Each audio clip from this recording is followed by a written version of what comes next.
February 15th, 1943, Luftwaffe base, Taman Peninsula. Oberst Heinrich Müller stood before 18 exhausted pilots in the briefing room, their faces gray from another sleepless night. The smell of burnt coffee mixed with cigarette smoke as maps covered in red circles documented 3 weeks of destroyed ammunition dumps, cratered runways, and obliterated fuel depots. Müller's voice carried the irritation of a professional soldier dealing with an absurd problem. "Gentlemen, we are being harassed by women flying crop dusters from 1928. The room erupted in dark laughter. Hauptmann Franz Weber leaned back in his chair, grinning. "Wooden biplanes, Oberst. Canvas and plywood. No radios, no parachutes, no instruments. They drop bombs by hand like children throwing rocks." Another pilot chimed in. "My grandfather flew better aircraft in the Great War. These aren't combat pilots. They're barnstormers playing soldier." Müller nodded, pouring schnapps for his senior officers. The Reichsluftfahrtministerium confirms Soviet desperation. Using women and obsolete trainers proves they've exhausted their pilot reserves.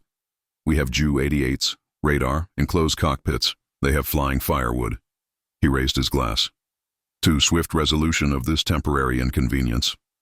The toast echoed through the room with genuine confidence. What Oberst Müller didn't know was that Nadezhda Popova had already taken off from her forward airfield 40 kilometers away, beginning her third mission of that same night. The 21-year-old navigator from Donetsk had completed her 219th sortie 2 nights prior, part of what would eventually become over 24,000 missions, flown collectively by her regiment across the Eastern Front. She carried 6 50-kilogram bombs in canvas bags beneath her PO-2's lower wing. Her aircraft had survived 42 bullet holes across previous missions. Within 36 hours, Oberst Müller's base would lose its primary fuel storage facility, destroyed by bombs Popova would release, while gliding silently overhead at 80 miles per hour, engine cut, absolutely invisible to German radar and untouchable by their fighters. The wooden biplane that so amused Müller would fly through his airspace 18 more times in the next week alone. German night air defense doctrine, perfected since 1939, represented the culmination of brutal lessons learned across 2 years of combat.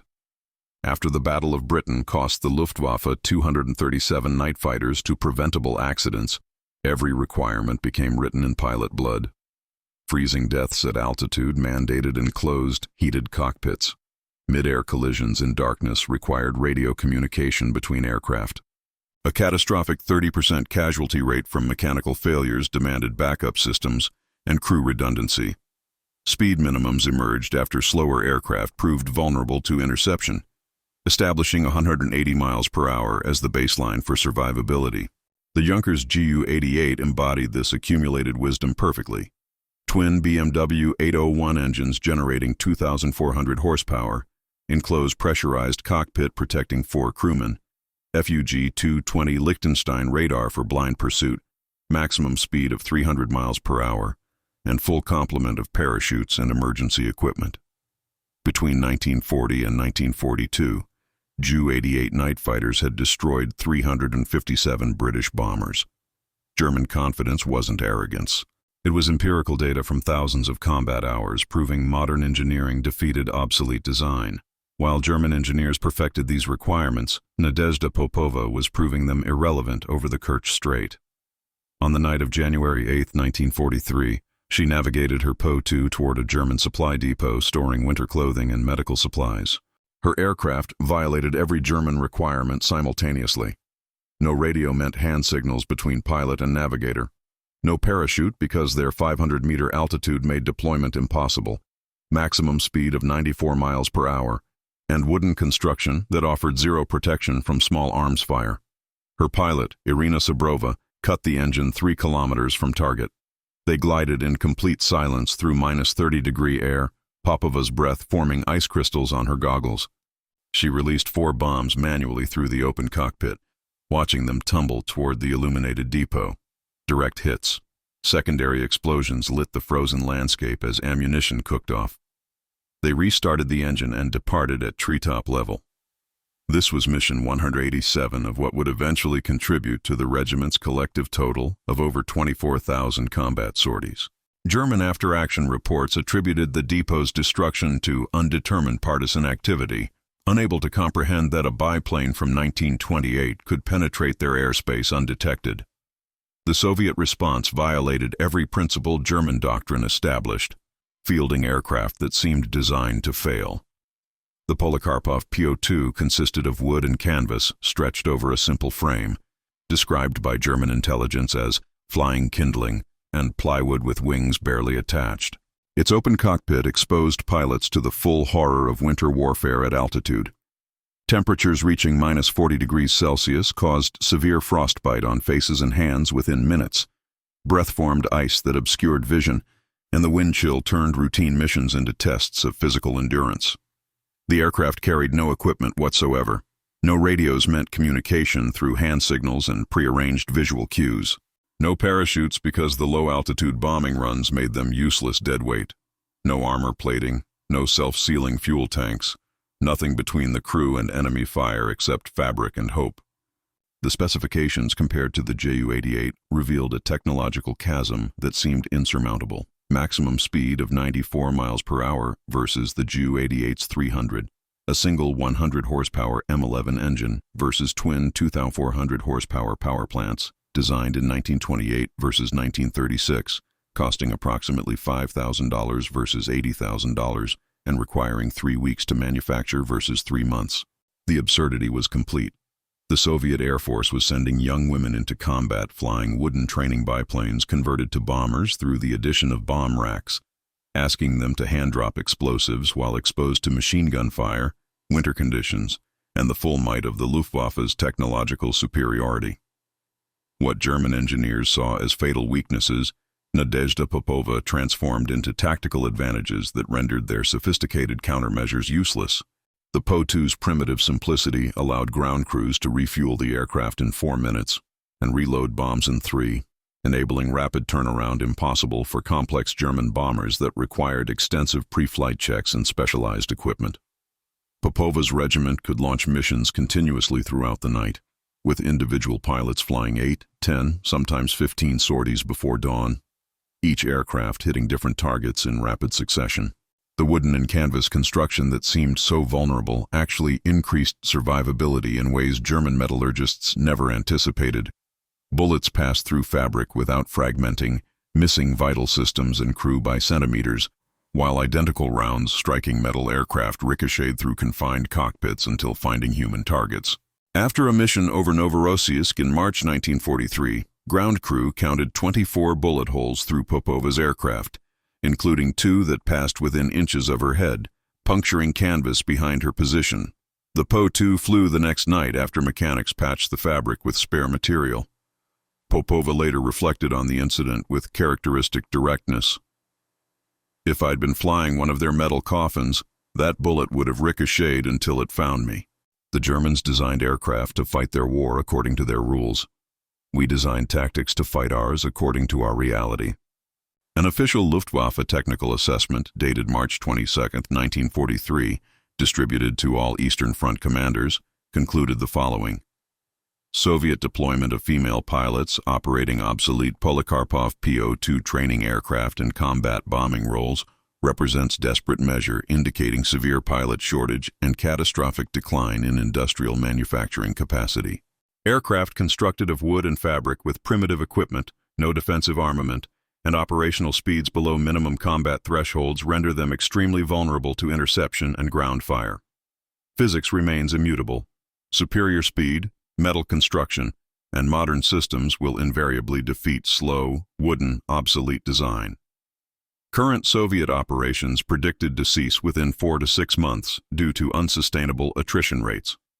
Calculated advantages favor German forces decisively: 3.2 to 1 speed differential, 24 to 1 horsepower advantage, 15 to 1 cost efficiency in German favor. Assessment categorizes PO-2 operations as temporary morale impact only through sleep disruption of ground personnel, representing no serious operational threat to supply infrastructure or combat effectiveness. Recommendation: monitor situation, but allocate no special resources or priority countermeasures. Standard air defense protocols remain adequate. This assessment carried the full authority of the Reichsluftfahrtministerium, and represented the consensus of Germany's premier aeronautical engineers. It was wrong. While German High Command dismissed the threat as statistically negligible, Nadezhda Popova was systematically dismantling their supply infrastructure across the Kuban bridgehead. On March 28, 1943, 6 days after the assessment's distribution, she navigated her PO-2 toward a critical ammunition train staged near Krimskaya, carrying artillery shells destined for German positions around Novorossiysk. Flying at 400 meters with engine throttled to minimum power, nearly silent, she guided her pilot directly over the rail yard. 4 bombs released. The first missed, cratering the track. The second struck a munitions car. The resulting explosion destroyed 17 rail cars and killed 42 soldiers, disrupting ammunition supply for 3 days. German logistics officers recorded the incident as unexplainable catastrophic loss contradicting established supply security protocols. Their reports never mentioning aircraft because their radar had detected nothing and sentries had heard nothing.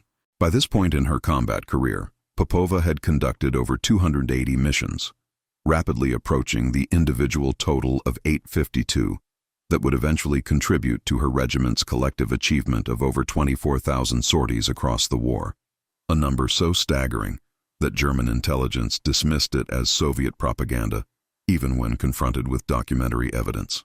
The Germans had made a fatal calculation error that would cost them thousands of tons of supplies and hundreds of aircraft attempting futile interceptions. Their logic seemed mathematically sound and operationally unassailable. Ju-88 fighters traveling at 300 miles per hour versus PO-2 bombers at 94 miles per hour created a 3.2 to 1 speed advantage that should enable easy interception and destruction. German pilots possessed superior training, better aircraft, technological dominance, and overwhelming firepower. Every simulation, every tactical analysis, every combat calculation predicted rapid elimination of the threat. What they critically overlooked, what their engineers and tacticians somehow failed to incorporate into their models, was the aerodynamic reality that interception requires matching the target's speed, not merely exceeding it. The stall speed paradox destroyed their entire defensive strategy. The Ju-88 suffered catastrophic aerodynamic stall at approximately 120 miles per hour, the speed below which its wings could no longer generate sufficient lift, and the aircraft would tumble from the sky, while the PO-2 operated comfortably at 80 miles per hour and could glide effectively with engine completely shut down at 60 miles per hour. The Soviet aircraft flew below the German minimum survivable speed, creating an impossible tactical scenario where German pilots had only 2 choices: fly past their targets too fast to acquire firing solutions and engage effectively, or slow down to engagement speed and risk immediate catastrophic stall and death. No middle ground existed. On September 14, 1942, near Stalingrad, Hauptmann Werner Schmidt attempted interception of a PO-2 identified by ground observers. He reduced his speed to 130 miles per hour to match the target's velocity. The Soviet pilot, detecting the fighter's approach, immediately throttled her engine to minimum power and entered a shallow glide at 70 miles per hour. Schmidt's aircraft immediately displayed stall warnings, wing buffeting, loss of elevator authority. He was forced to abort or die. His after-action report used precise technical language that couldn't disguise frustrated helplessness. Target operational speed below minimum engagement threshold. Interception impossible without controlled flight loss. Understanding this physics made Nadezhda Popova effectively untouchable throughout her career despite hundreds of interception attempts. During a mission over Taman on June 11, 1943, her aircraft was detected by ground radar and vectored fighters scrambled to eliminate the threat. She detected the Bf-109's approach by engine sound 3 kilometers distant.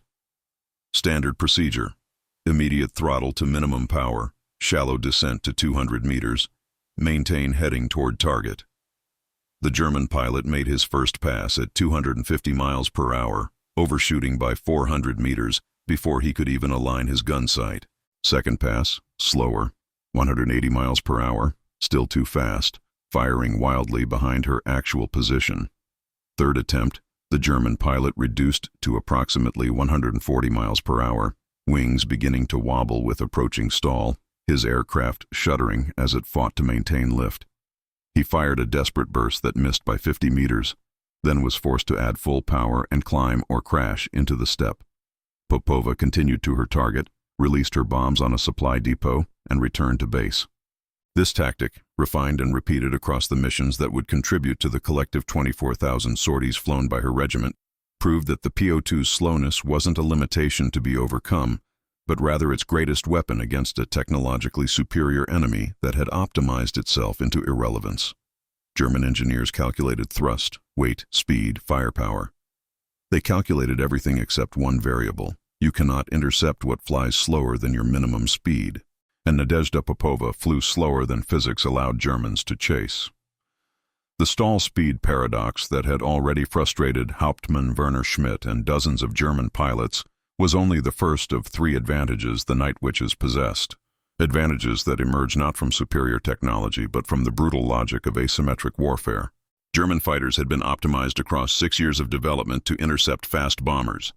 Soviet Ilyushin Il-4s cruising at 265 miles per hour, Petlyakov P-2s at 280, even the obsolete TB-3s managing 180.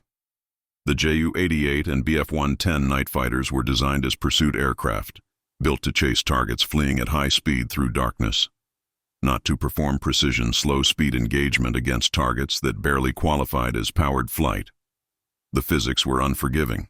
Any aircraft must maintain minimum speed to generate sufficient lift across its wings, or it simply falls from the sky. German night fighters cruising at 300 miles per hour found themselves overshooting their targets inevitably, and attempting to slow to 150 miles per hour brought them into dangerous proximity to their stall threshold of 120 miles per hour, where wings began to buffet and elevators lost authority. Meanwhile, the PO2 operated comfortably at 80 miles per hour and could glide effectively with engine completely shut down at 60 miles per hour, creating an untouchable zone where German technology became irrelevant. German pilots trained for pursuit and interception found themselves attempting a type of engagement their doctrine never contemplated.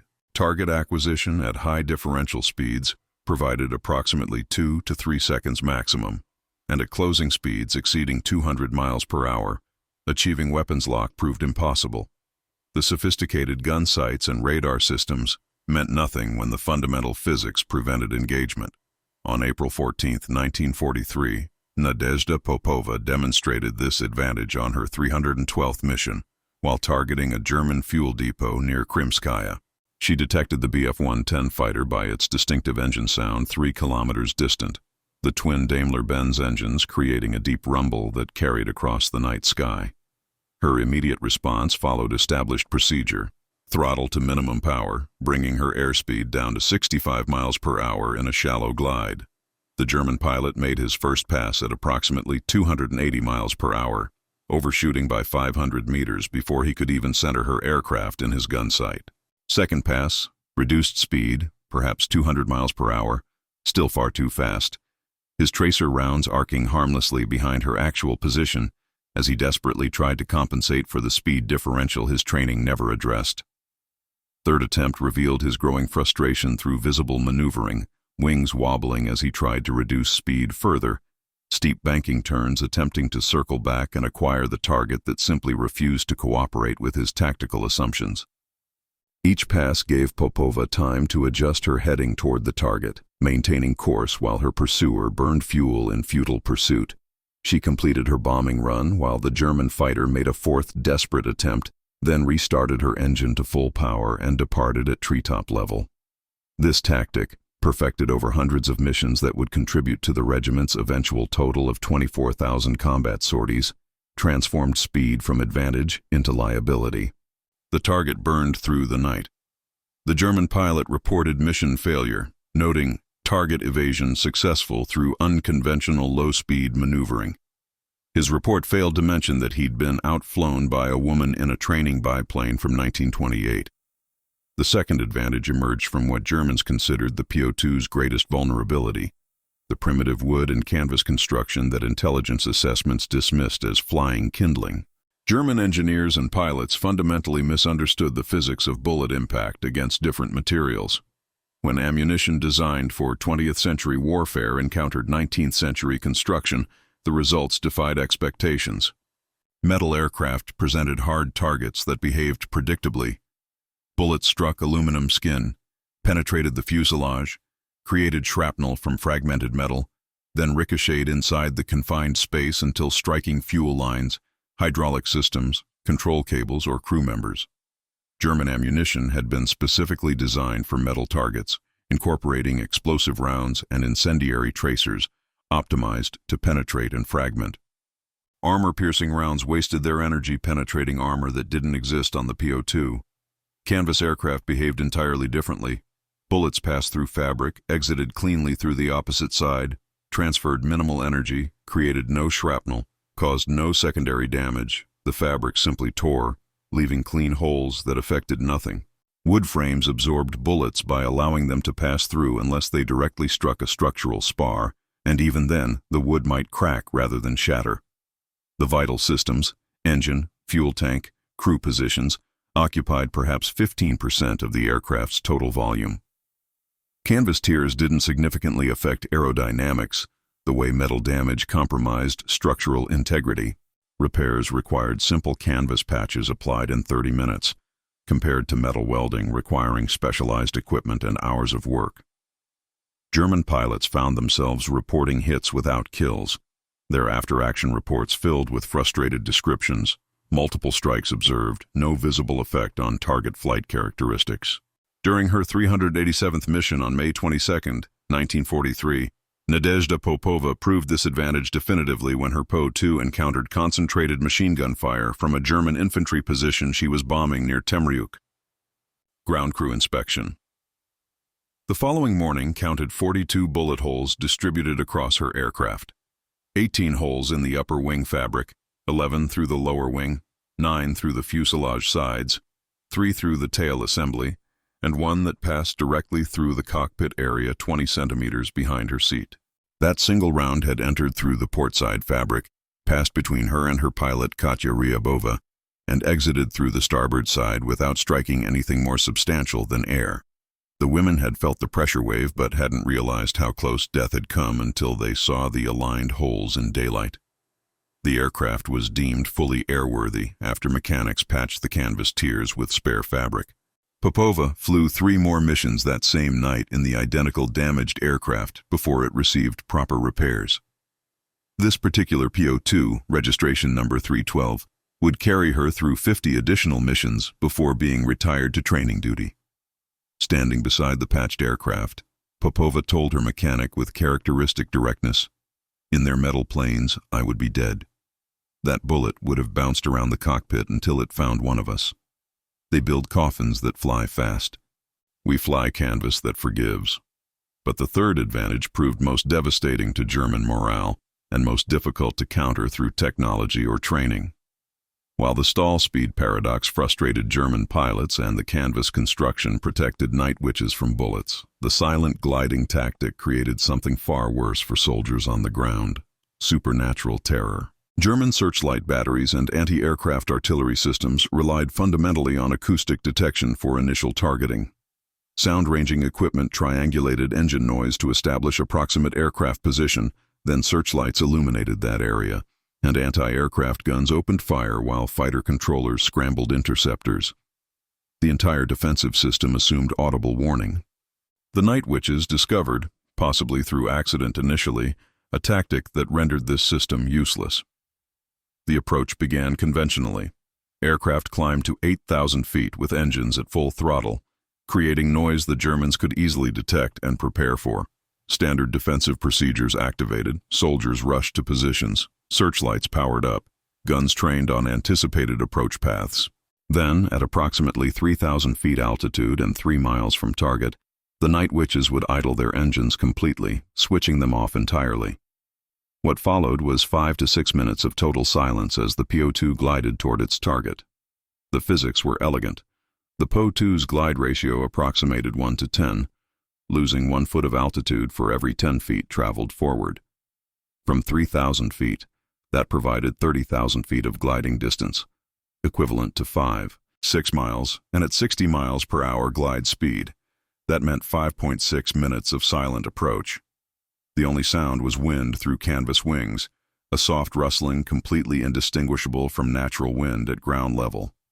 German soldiers heard nothing, saw nothing, and then bombs exploded among them from aircraft they never detected. The psychological effect proved devastating. Defenders couldn't fight what they couldn't hear, couldn't see, couldn't anticipate. On the night of June 8, 1943, Nadezhda Popova used this silent approach 8 times while conducting her missions across the Taman Peninsula, each sortie targeting different German positions. On her 7th sortie of that night, she approached a German command post established in a requisitioned farmhouse near Golubitskaya. The approach began at 7,800 feet with engines audible for miles, and German defenders immediately activated searchlights, scanning the sky while soldiers grabbed weapons and rushed to defensive positions. At 2,800 feet altitude, her pilot, Sabrova, cut the engine completely. Silence. They glided directly over German positions at 400 meters altitude, low enough that Popova could hear German voices calling to each other below, their words carried upward in the still night air. Wo sind die Flugzeuge? Where are the planes? Soldiers shouted questions. Officers barked orders. Searchlights swept empty sky in widening patterns, searching for aircraft they could hear moments before, but could no longer locate. The Po-2 passed overhead like a ghost, invisible and silent. Popova released 4 bombs manually, watching them tumble toward the illuminated farmhouse. The explosions illuminated German faces looking upward at nothing, their expressions frozen in confusion and fear as their command post disintegrated. Only after clearing the target area did Sabrova restart the engine, the sudden noise causing searchlights to swivel frantically toward the departing sound. She would repeat this silent approach across hundreds of missions that contributed to the regiment's accumulating total of combat sorties, a number that would eventually reach 24,000 and become almost incomprehensible to German intelligence analysts who dismissed such claims as propaganda. Years later, describing this tactic, Popova's voice carried satisfaction mixed with something darker. We were ghosts they couldn't fight. The silence terrified them more than our bombs. They feared what they couldn't understand, and they couldn't understand how women in wooden planes could appear from nowhere. The fear made them ineffective. Fear was our 4th advantage. German technical superiority on paper meant nothing in operational reality, a truth that Wehrmacht logistics officers were documenting with increasing alarm through comparative analysis of actual combat performance. The Ju-88 possessed impressive specifications that looked dominant in engineering reports. Maximum speed of 300 miles per hour, twin engines generating 2,400 horsepower, sophisticated radar systems, radio communication equipment, armor protection, and a crew of 4 trained specialists working in coordination. Production cost reached $80,000 per aircraft, requiring 3 months to manufacture using skilled labor and precision machinery. But specifications didn't predict operational effectiveness. Ju-88 night fighters could fly maximum 1 to 2 sorties per night before requiring extensive maintenance. Each mission demanded 3 to 4 hours of preparation between flights. Comprehensive systems checks, refueling procedures, rearming ammunition, and mandatory crew rest periods. Crew fatigue became critical with 4 men coordinating actions under high stress in darkness. The average Ju-88 night fighter accumulated 40 to 60 missions before being lost to enemy action, mechanical failure, or crew rotation. Survival rates approximated 60%, with substantial losses attributed to weather, navigation errors, and mechanical problems rather than actual combat. The sophisticated technology required to achieve superiority also created fragility and complexity. The PO2 reality contrasted sharply. Primitive specifications appeared laughable: 94 miles per hour maximum speed, single engine producing 100 horsepower, no radar, no radios, no armor, crew of 2 women. Production cost barely reached $5,000, requiring only 3 weeks to manufacture with minimal skilled labor. Yet operational tempo reached 8 to 18 sorties per night routinely. Maintenance between missions required exactly 7 minutes total. 4 minutes for refueling, 3 minutes for reloading bombs. Ground crews could prepare the aircraft faster than pilots could complete debriefing and walk back to the cockpit. Crew coordination simplified dramatically, with two women who had flown together hundreds of times developing intuitive communication that eliminated the need for complex radio procedures. The average Night Witch completed 800 to 1,000 missions across her combat career. Survival rates reached 96.8%, with losses occurring almost exclusively from ground fire rather than fighter interception. The paradox was complete and disturbing. More expensive, sophisticated aircraft produced lower operational effectiveness, while simpler, cheaper aircraft generated higher operational effectiveness. German advantages in technology transformed into disadvantages in logistics. Every sophistication added complexity, and complexity reduced availability. These statistics were embodied directly in Nadezhda Popova's operational record, which by mid-1943 was becoming legendary even among German soldiers who cursed her regiment nightly. On June 8, 1943, the night she employed the silent approach 8 times, her complete operational cycle illustrated the efficiency German engineers never anticipated. She launched her first sortie at 2200 hours and completed her final mission at 530 hours, 7.5 hours of continuous operations. Average time per complete cycle: fly to target, bomb, return, refuel, reload, launch again, was 25 minutes. Ground crew efficiency meant mechanics could prepare her aircraft faster than she could walk from debriefing tent to cockpit.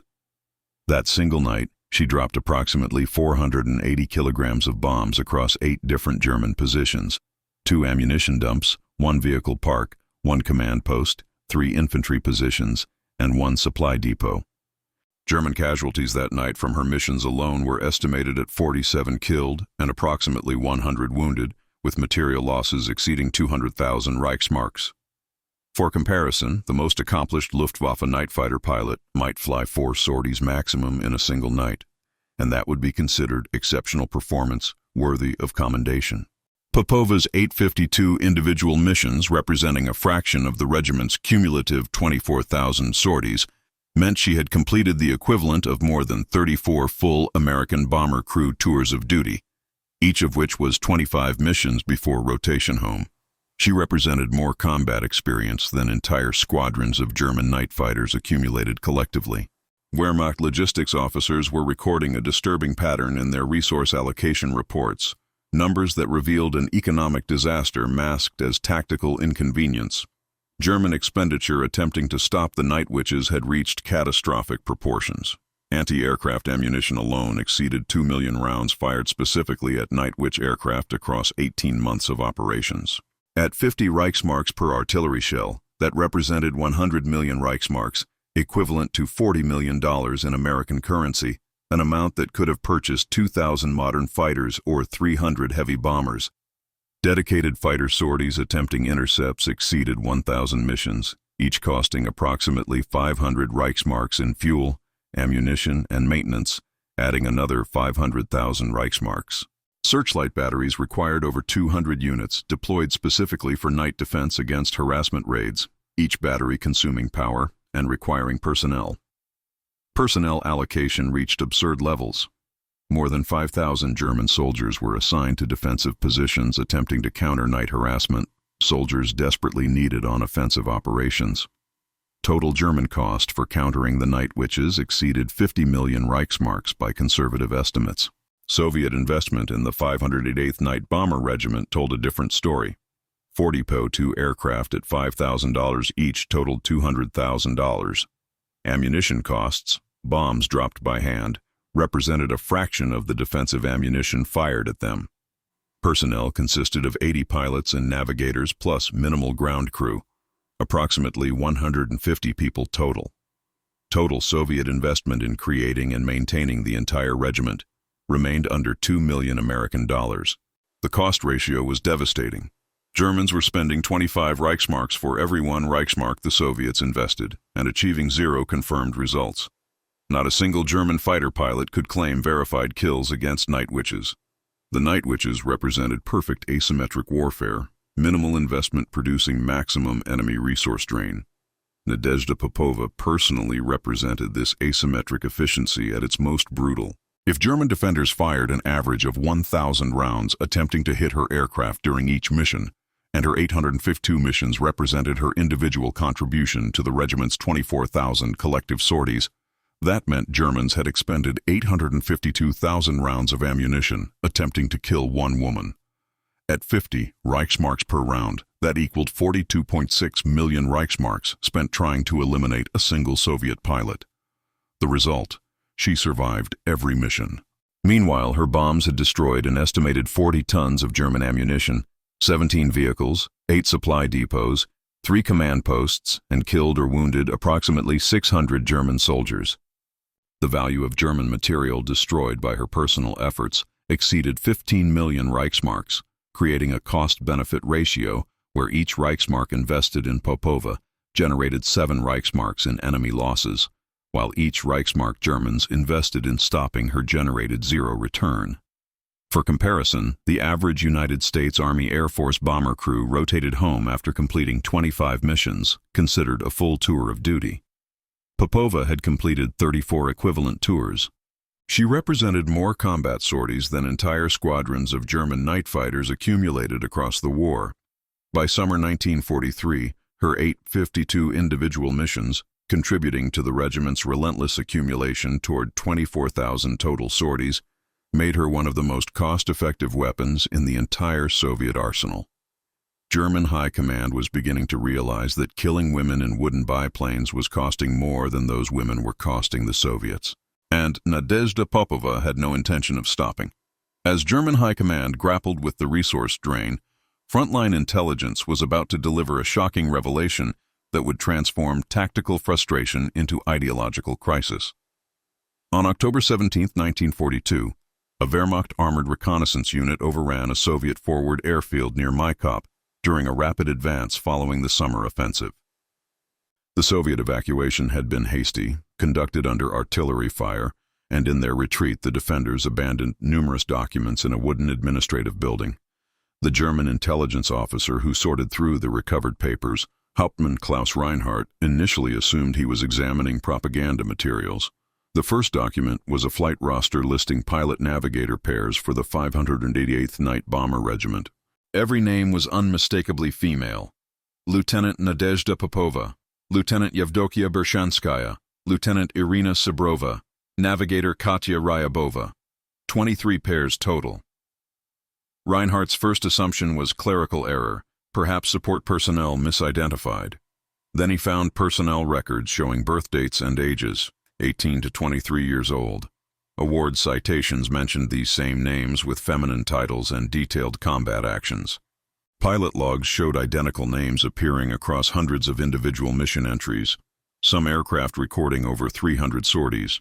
Reinhardt cross-referenced raid reports from his own division with the dates in the Soviet logs. Perfect correlation. Raids his unit had attributed to skilled partisan pilots were conducted by women barely old enough to vote. His report, sent up the chain of command that afternoon, carried the notation, "Urgent, requires immediate verification, believe documents authentic but content appears impossible." The report reached Battalion Commander Oberstleutnant Franz Weber within hours. Weber's initial response dismissed it as Soviet disinformation designed to humiliate German forces. He filed the report with minimal priority. 3 days later, another document cache from a different captured position contained nearly identical information.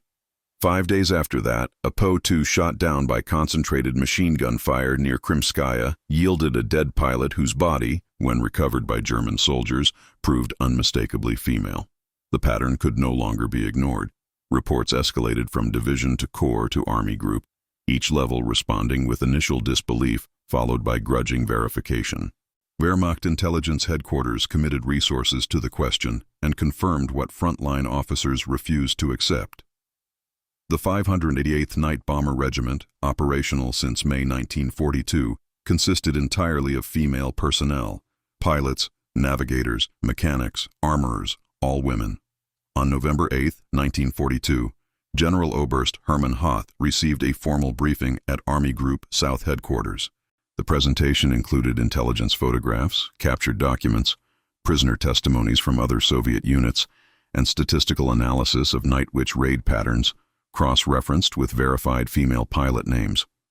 The room of senior officers, men who had commanded armies across 2 continents, confronted evidence that women were responsible for the harassment campaigns that had cost the Wehrmacht tens of millions of Reichsmarks in destroyed supplies, thousands of casualties, and immeasurable damage to morale.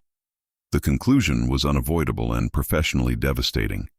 The revelation created a crisis within Wehrmacht command structure that went beyond tactical concerns into ideological catastrophe. Initial reactions layered upon each other in waves. Disbelief persisted longest among Luftwaffe officers who had trained for years in aeronautical theory and could not reconcile their expertise with defeat by untrained females in obsolete aircraft.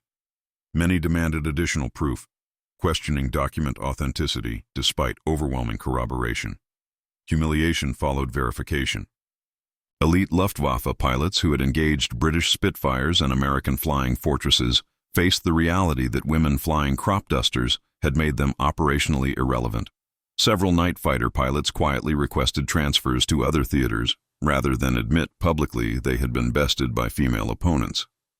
The propaganda problem proved equally severe. How could the Wehrmacht explain this to German civilians and frontline troops without undermining the entire narrative of Aryan military superiority? The ideological conflict cut deeper. Nazi doctrine relegated women to domestic roles, mothers and homemakers supporting male warriors. Yet Soviet women were conducting complex military operations with effectiveness that surpassed German technological advantages. If women could accomplish this, what other fundamental assumptions were wrong? Practical concerns emerged among commanders who recognized that underestimating the enemy based on gender had produced strategic failure. Specific reactions revealed the depth of German discomfort. Luftwaffe High Command issued orders suppressing information about enemy pilot gender, fearing catastrophic morale impact if widely known. Official communiques referred exclusively to Soviet night harassment units, without mentioning female composition. On December 3, 1942, Operational Order 44227 distributed to Eastern Front commands. All references to enemy night bomber personnel in official reports shall employ standard military terminology, without specific reference to gender composition. This directive issued to maintain operational focus and prevent unnecessary speculation that may impact troop morale and public confidence in Luftwaffe effectiveness. Frontline soldiers developed different perspectives. Men experiencing nightly raids understood the threat practically rather than ideologically. The nickname Nachthexen, night witches, spread rapidly through forward positions despite official discouragement. The term carried grudging respect mixed with superstitious fear. These weren't normal pilots. They were supernatural creatures who appeared from silence and vanished into darkness. Some German units began requesting dedicated anti-night witch resources, acknowledging the threat required specialized countermeasures. Others refused to acknowledge gender in reports, focusing exclusively on tactical capabilities while privately struggling with the humiliation of being outfought by women they had been taught to consider inferior. While German command struggled with revelations that challenged their worldview, Nadezhda Popova continued her missions without pause or awareness of the crisis she was provoking. On November 8, 1942, the exact day General Oberst Hoth received his briefing confirming female pilot composition, Popova was flying her 423rd mission, targeting a German fuel depot near Temriuk. She knew nothing of captured documents or high-level intelligence assessments. Her focus remained operational. Approach target, avoid searchlights, release bombs, return safely, repeat. By the time German commanders confirmed her regiment's composition through documentary evidence and prisoner interrogations, she had already completed over 400 of her eventual 852 missions, contributing steadily to the regiment's relentless accumulation toward the collective total of 24,000 combat sorties that would eventually make the 588th the most decorated female unit in Soviet military history. On November 12th, 4 days after Hoth's briefing, she bombed a German artillery position that had been shelling Soviet infantry, silencing 3 guns and killing 17 artillerymen. The German after-action report described the attack as conducted by enemy harassment aircraft, unknown type, origin unknown. No mention of female pilots because acknowledging that reality remained too painful. Her perspective on being discovered was characteristically direct. Years later, asked about German reactions to learning their tormentors were women, she responded without sentiment. "We didn't fly to prove women could fight. We flew to kill fascists. Whether they knew we were women made no difference to our bombs. They died regardless of their opinions about our gender." The discovery changed nothing operationally. The night witches continued flying, and Germans continued dying. After the war, Soviet and Allied interrogators collected testimonies from tens of thousands of German prisoners, standard procedure for documenting war crimes and gathering intelligence. When interrogators asked about Eastern Front experiences, specifically about night operations and harassment bombing, the consistency in responses became noteworthy. Hardened Wehrmacht veterans, SS officers who showed no emotion discussing combat operations, displayed visible psychological reactions when questioned about the night witches. Something about that particular enemy had affected them differently than conventional combat. Patterns emerged across hundreds of interviews conducted between 1945 and 1946. Even prisoners who claimed no detailed knowledge of Soviet forces could describe night witch tactics with remarkable specificity: the silence, the impossibility of interception, the psychological impact. Oberleutnant Heinrich Stolz, UU-88 night fighter pilot assigned to Nachtjagdgeschwader 4, captured near Berlin in April 1945, provided testimony during his interrogation at a Soviet facility in June 1945. "We received orders to intercept these aircraft in August 1942. Command didn't tell us they were women. I only learned this fact after the war ended during previous interrogations. I personally attempted interception 17 times across 8 months. 17 failures. Not near misses. Complete failures. The aircraft were too slow for engagement protocols. My stall warnings would activate every time I attempted to match their speed. It was professionally humiliating. You train for 4 years to master the Ju-88. You face British Lancaster bombers over Germany. You study air combat theory extensively. You understand pursuit mechanics. Then a wooden biplane from 1928 makes you look like a student pilot on his first solo flight. When I learned after surrender that they were women, I initially refused to believe it, assumed Soviet propaganda. But the evidence was presented, documentation verified. I had no words. We couldn't catch them because physics wouldn't permit it. Their gender was irrelevant to the outcome. They had beaten not us, but the laws of aerodynamics themselves. No training could overcome that fundamental problem. Hauptmann Ernst Fischer, anti-aircraft battery commander positioned in eastern Ukraine throughout 1943 and 1944, captured by American forces in May 1945 and transferred to Soviet custody, testified in July 1945.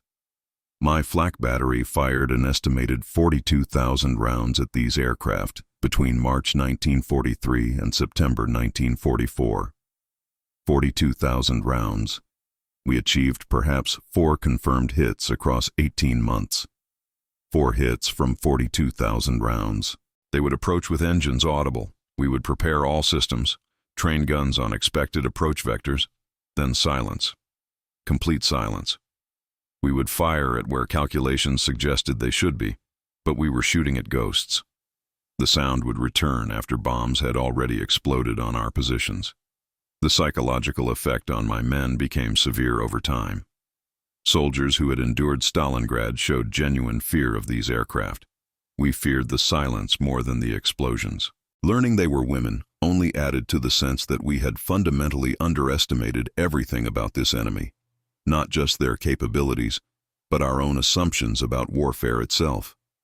The testimonies revealed common themes when synthesized across hundreds of interviews.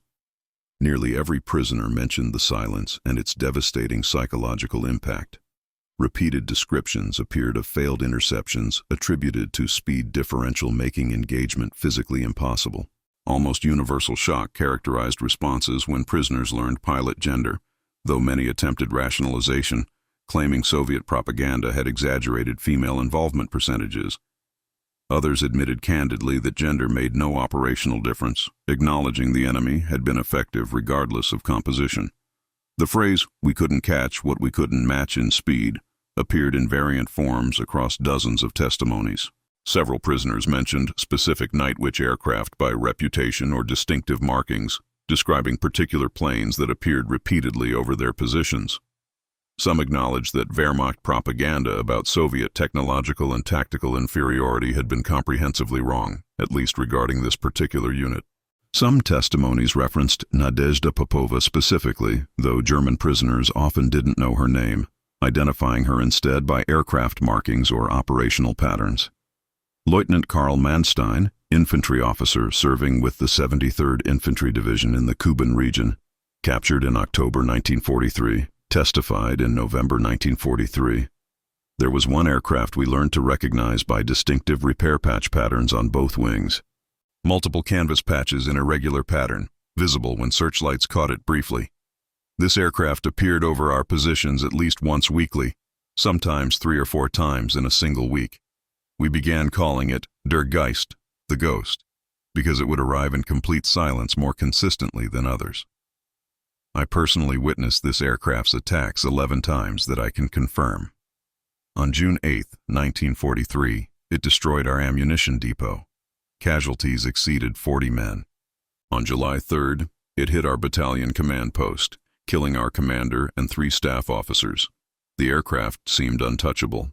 After the war, examining Soviet records during this interrogation, I learned this was likely the aircraft flown by Lieutenant Nadezhda Popova. Your records indicate she had flown over 800 missions by war's end, contributing to your regiment's total of 24,000 sorties. 800 missions. I cannot comprehend that number. We never came remotely close to shooting her down. She was completely untouchable. Popova remained largely unaware of the impact her missions had on German prisoners until years after the war, when Soviet historians compiled testimonies. Her awareness during the war focused on operational requirements, not psychological effects. She knew Germans were capturing her comrades when aircraft were shot down or forced to land, but individual pilot perspectives on interrogation concerned her minimally. Her response to learning about prisoner testimonies decades later showed characteristic pragmatism. She continued her mission tempo throughout the period when Germans were being captured and interrogated about night witch effectiveness. By war's end in May 1945, she had completed her full complement of 852 individual missions, including numerous sorties that demonstrated the tactics German prisoners would later describe with such consistency. Her 852 missions, including the legendary reliability and effectiveness that made her among the most decorated pilots in the regiment, became documented not just in Soviet military records, but in German testimonies that confirmed from the enemy perspective what Soviet commanders had known operationally. Her post-war reflection, recorded in a 1968 interview, remained unsentimental. We did what needed doing. Whether they respected us or feared us or were humiliated by us was their concern, not ours. Our concern was victory. We achieved victory. Their feelings about how we achieved it are historically interesting but were operationally irrelevant. We flew. They died. The war ended. That was sufficient. The testimonies confirmed what Germans had discovered too late to matter strategically. The night witches weren't anomalies or propaganda constructs. They were among the most effective tactical weapons deployed on the Eastern Front, and Nadezhda Popova was among the deadliest of them all. When the war in Europe ended on May 9, 1945, Nadezhda Popova's final record stood as testament to what German officers had dismissed as impossible 3 years earlier. She had completed 852 individual combat missions, more than any other female pilot in history, and more than most male pilots could survive across any air force in any war. Those 852 sorties represented approximately 1,700 flight hours in open cockpit conditions, through 3 Russian winters where temperatures reached -40 degrees, across nights when mechanical failure or enemy fire could kill instantly. She dropped approximately 170 tons of bombs on German positions, destroyed an estimated 23 supply depots, 17 vehicle concentrations, 8 command posts, and contributed to casualties numbering in the hundreds. Her operational period spanned from June 1942 through May 1945, averaging 28 missions per month without pause, flying even during periods of severe weather that grounded conventional bombers and while recovering from frostbite injuries that required hospitalization. She survived the entire war without being shot down despite flying through concentrated anti-aircraft fire on hundreds of occasions and being pursued by German fighters dozens of times. The Soviet Union awarded her the Gold Star Hero of the Soviet Union Medal, the Order of the Red Banner twice, the Order of the Red Star, and numerous campaign medals recognizing her sustained combat performance. The physical toll was permanent: severe frostbite scars on her face and hands, partial hearing loss from engine noise, chronic respiratory problems from breathing frozen air for hours nightly. The psychological resilience required to climb into that wooden cockpit 852 times, knowing each mission could be her last, knowing 32 of her regiment sisters had already died, represented courage beyond what most humans ever demonstrate. To understand the magnitude of these numbers, context matters profoundly. The most accomplished German night fighter pilots completed 40 to 60 missions across their entire careers before being killed, rotated, or reassigned. The United States Army Air Force rotated bomber crews home after 25 missions, considering that a complete tour of duty, requiring maximum courage and luck. Nadezhda Popova completed the equivalent of 34 full American tours without rotation, without rest, without the psychological safety of knowing an endpoint existed. The average Soviet male bomber pilot flew 150 to 300 missions if he survived, considered exceptional performance worthy of recognition. The average night witch completed 500 to 600 missions, already extraordinary. Popova exceeded even that exceptional standard by 40%. Her 852 missions represented more combat sorties than some entire bomber groups accumulated collectively across the war. If each mission averaged 2 hours from takeoff to landing, she spent 1,700 hours in combat, equivalent to 70 continuous days and nights in the air. If each mission dropped 200 kilograms of bombs, she personally delivered 170 tons of high explosives onto German positions. Conservative estimates suggest her missions resulted in 600 German casualties, killed or wounded, and destroyed material worth 15 million Reichsmarks. By any metric, Nadezhda Popova's operational record represented one of the most sustained combat performances in aviation history, and she achieved it in an aircraft Germans considered too primitive to matter. The 588th Night Bomber Regiment's collective record validated Soviet High Command's controversial decision to deploy women in combat aviation, a decision that provoked skepticism even within Soviet military circles. Between May 1942 and May 1945, the regiment flew approximately 23,000 to 24,000 combat sorties, the exact number varying slightly depending on whether training missions and reconnaissance flights are included in the count. Those missions dropped over 3,000 tons of bombs on German positions across the Eastern Front, from Stalingrad to Berlin. German casualties inflicted by the regiment were estimated at 5,000 killed or wounded, though exact numbers remain impossible to verify given the chaos of frontline record-keeping. Material destroyed included hundreds of ammunition dumps, thousands of vehicles, countless supply depots, communication centers, and infrastructure installations. The regiment operated continuously for 3 years, conducting missions every night weather permitted, maintaining operational tempo that conventional Soviet bomber units could never sustain. Regiment casualties totaled 32, killed from approximately 80 combat personnel, yielding a 96.8% survival rate that seemed impossible given their mission profiles. Conventional Soviet bomber units suffered 40 to 60% casualties, losing nearly half their crews to German defenses. The cost-effectiveness proved staggering. The regiment cost approximately $2 million to create and maintain across 3 years, while inflicting damage worth over $50 million using conservative German equipment valuations. German expenditure attempting to counter Night Witch operations exceeded 125 million Reichsmarks in anti-aircraft ammunition, fighter fuel, searchlight deployments, and personnel costs. The cost ratio favored Soviets 60 to 1. Soviets spent 1 ruble, Germans spent 60 trying to stop them. German fighters achieved 0 confirmed aerial kills of Night Witches despite over 1,000 interception attempts. Almost all regiment losses resulted from ground fire, not air combat. The paradox was complete. The cheapest aircraft combined with the most unsuitable pilots according to prevailing doctrine produced the highest combat effectiveness per ruble invested in Soviet aviation. But numbers alone don't capture the strategic value the Night Witches provided beyond simple destruction statistics. Their psychological warfare impact degraded German troop morale systematically across 3 years, creating sleep deprivation that reduced combat effectiveness during daytime operations. The regiment forced Wehrmacht to divert over 5,000 soldiers to air defense duties, soldiers desperately needed for offensive operations. Supply line disruptions forced Germans to use longer, more vulnerable routes, increasing fuel consumption and delivery times. The propaganda value proved immeasurable. Proof that Soviet women could fight effectively boosted Soviet morale, while exposing German claims of racial and gender superiority as propaganda contradicted by battlefield reality. German miscalculation was revealed systematically, showing fundamental flaws in Wehrmacht intelligence analysis and tactical doctrine that assumed superiority based on technology rather than operational effectiveness.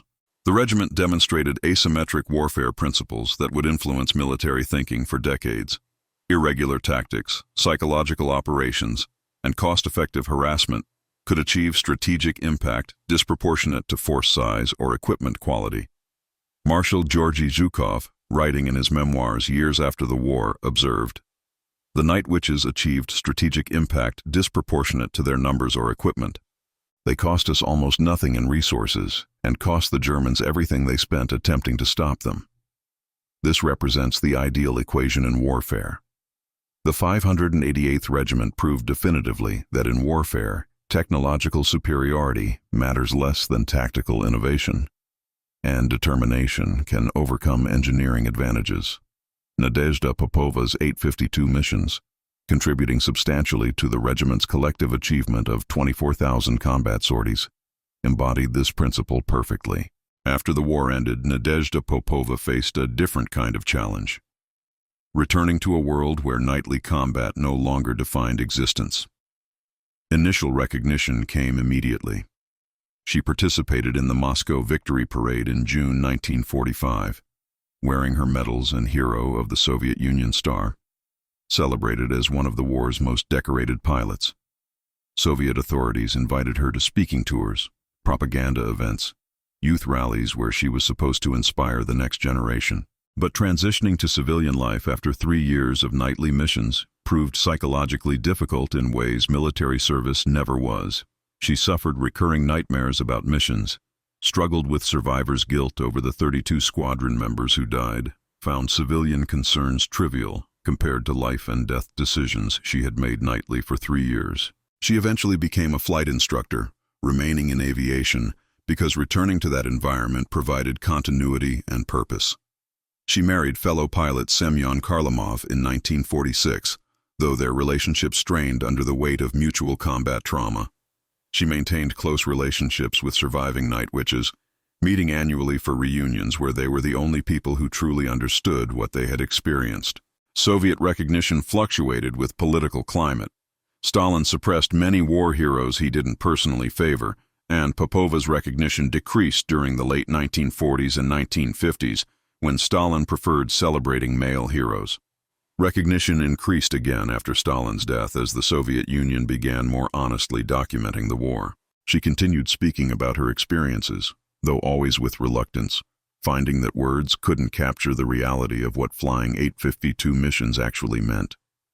She lived until July 8, 2013, dying at age 91 in Moscow, having outlived most of her squadron sisters and witnessed the Soviet Union's collapse and Russia's transformation. At her death, Russian officials honored her as one of the last surviving Night Witches, a link to history that was rapidly disappearing. For decades, the Night Witches remained virtually unknown in the West, their story dismissed as Soviet propaganda during the Cold War's ideological battles. Western historians doubted whether women had actually flown combat missions, whether the claimed numbers were accurate, whether Soviet accounts could be trusted given Moscow's reputation for exaggeration. The 1980s and 1990s brought glasnost and archival access that allowed historians to begin documenting the story with primary sources. German military archives, opened after reunification, contained testimonies and reports that validated Soviet claims. The pattern that emerged proved the story was not exaggerated, but if anything understated. Soviet records were corroborated by German documents describing the same operations from the enemy perspective. Western historians began publishing books and documentaries in the 2000s and 2010s as the story reached English-language audiences. German veteran testimonies provided particularly powerful validation because former enemies confirmed what Soviets had claimed. Recognition expanded beyond academic circles into popular culture. Museums featured Night Witch exhibits at the Central Armed Forces Museum in Moscow and the Russian Air Force Museum. Monuments were erected in multiple Russian cities honoring the regiment. Schools and streets were named after individual pilots. Films, documentaries, and popular histories brought the story to audiences who had never heard of these women. Nadezhda Popova became one of the most frequently featured night witches in these accounts, her 852 missions and survival making her story particularly compelling. The recognition came too late for many of her squadron sisters, but validated that their contributions mattered historically. The story of Nadezhda Popova and the Night Witches transcends its historical moment, offering lessons about warfare, underestimation, determination, and the unexpected variables that decide battles. About warfare, they proved that asymmetric tactics can defeat technological superiority when employed intelligently. That psychological impact sometimes exceeds physical damage in strategic value, that innovation matters more than resources when facing superior opponents, and that underestimating any enemy based on assumptions creates fatal vulnerabilities.